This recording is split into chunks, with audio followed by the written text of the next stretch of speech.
I'm going to tell you how to use your waiver priority and how to use your FAAB budget when it comes to the waiver wire.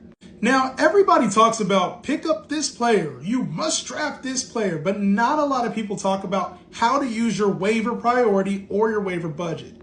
For instance, J.K. Dobbins is going to be one of the pickups of the week, but should you use the #1 waiver priority on him? Should you use all of your FAAB on him?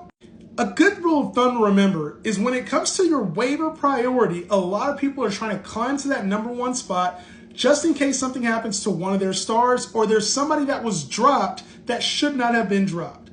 Using that #1 waiver priority on a player that's a backup, a flex, doesn't really seem worth it to me. As a matter of fact, if that waiver priority was in the top half of your league, I wouldn't use it on any player that's considered a backup or flex at best.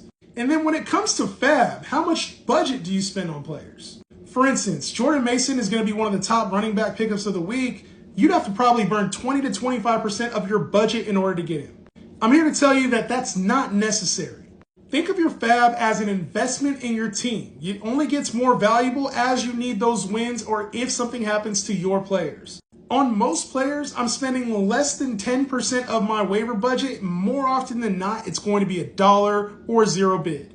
For a player like Jordan Mason, who has a good 1-week run, but probably doesn't have a lot of long-term value, I'm actually going to spend a little bit less than 10% in hoping that I get it. Remember, only spend your FAAB budget on locked-in starters.